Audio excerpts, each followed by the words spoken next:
Welcome to another episode of the Classics of Coffee series, where we kind of look at different, almost legendary items, bits of kit from coffee. And today, one I think well deserving of this place is the Pavoni Europiccola. It is a home lever machine, and it is absolutely iconic in the coffee industry. It's lasted a long time too. Pavoni produced their first units in 1961, so it's coming up on 60 years old. I have no idea how many Pavoni have sold. It must be thousands upon thousands. They're just everywhere, and people love them. And for good reason. You could argue it achieved true legendary status in 1973 when it appeared in a James Bond film, but the quality of espresso that Roger Moore brews might make him the worst Bond. Let's not get into that right now. Let's talk about this thing here. The way that they work hasn't really changed in nearly 60 years. The design is very simple, very elegant. There have been improvements to componentry and bits and pieces, but they look very, very similar to the day that they started producing them. In fact, this particular unit was made in 1997, which is kind of interesting. I thought for classics of coffee, get a classic version. And 97 doesn't feel that long ago, but it's also 23 years ago, which I don't want to think about too much anymore. The way they work is very simple. You have a large tank at the back, you just unscrew this thing to get inside, and you just pour your water in and seal it up.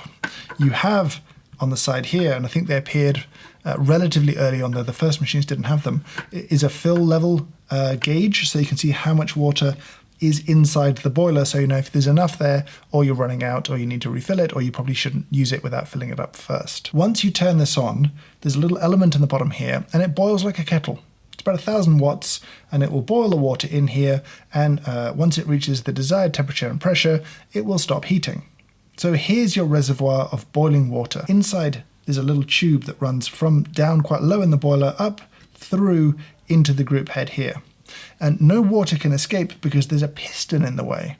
And the way that these things work is when you lift this up, the piston goes up as well, exposing the exit of the little tube in here, meaning water can fill the chamber above the coffee to the piston. That's the water that when you press, you're then driving through the coffee.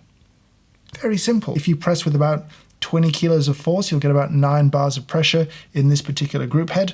And you'll see that many of these group heads are a little bit smaller. The portafilter baskets are a little bit smaller, just to allow easier execution of pressure across it. The bigger the surface area, the harder it is to generate 130 pounds of force per square inch. That's really important. Now, because you have boiling water, it means you've got steam trapped generating some pressure in here. And on the side here, you've got a steam wand and a little steam valve to control that. So you just open and close your steam valve when you want to steam milk. It steams okay, but really we're interested in espresso. The thing to do, I guess, right now is to turn it on and let's make some espresso. And this thing will just boil quite noisily like a kettle. So now we're hot, it's come up to pressure, but not quite actually. In many cases, what you need to do is just purge out any trapped air that may be in the system that'll kind of create a false pressure. You'll hear that kick back on and continue to heat up. As simple and as elegant as the machine is, there is a challenge, and that's thermal management, something that you end up talking about a lot whenever you're reviewing lever espresso machines, be it ones that you have a built-in boiler for or not. Temperature's kind of everything. You've got a boiler here running at above boiling point because you're generating steam, and that heat will inevitably kind of leach into the group head. And again, the more coffee you make, the hotter the group head will get, and you'll start to get very high temperatures. Now, they advertise this as being able to make 8 consecutive coffees, but you really wouldn't want to do that. Generally, you want to turn this on, get it up to temperature, make your coffee, steam some milk if you want to do that, and then shut it down. It's really not designed to be left on for long periods of time. It doesn't perform its best when it's used that way. And for some people, that is kind of frustrating. For others, that's really no problem at all. As an irritation, it's there, but clearly if it was a big problem, they wouldn't have sold as many as they have, and there wouldn't be so many passionate people who own these and love these. For me, if I had one of these every day though, I would probably want one of the little temperature stickers on the group head that you might have seen in the Cremina review from Gabor, but I'll leave a link to them in the description below. They're not a sponsor or anything. I just think if you're pulling shots on lever machines like this and you want to know what's going on in your group head, something like that is actually pretty useful. So the espresso. let's go on with that. Now, I will say this machine is not hugely tolerant of your puck prep. It might be where some people kind of experience that kind of God shot moment where everything comes together and is amazing, and other times it's only pretty good. You know, that variation is, I think, because it's quite easy to have this channel or have things go wrong if you're not doing it right. And that's half how you prep the basket, and that's half how you use the machine. One of the big challenges that I've experienced with this machine is it's quite easy to get what would be kind of like a donut extraction. If you look at a naked portafilter, you can see a ring of liquid come through first, suggesting that water's kind of gotten around the sides in some ways. A lot of people online recommend actually tamping quite softly with this, hard enough to compact the cake and to make sure that there's room for water to fill above the coffee in that kind of chamber, but not to be particularly aggressive. These aren't big baskets, so I'm dosing around 13 grams of coffee, something a little bit smaller, but actually a kind of enjoyable dose to me. And then the second thing you really want to worry about is actually how you lift the lever. If you're too aggressive, essentially air has to get in to fill that space before the water gets in. And if you pull up very aggressively, the air flowing through the puck, through the basket, will be quite disruptive. So you should be very gentle in how you lift your lever up. Once it's up, the chamber will begin to fill with water.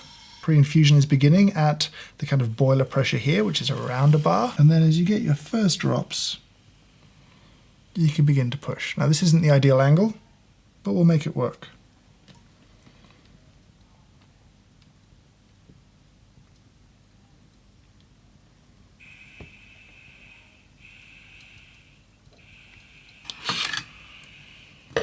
Now, this was poured a little bit longer. This was like about 30 grams out, which is a bit more than 2 to 1. But I've been happy to sacrifice a little bit of texture and have what have been very drinkable, very enjoyable espressos.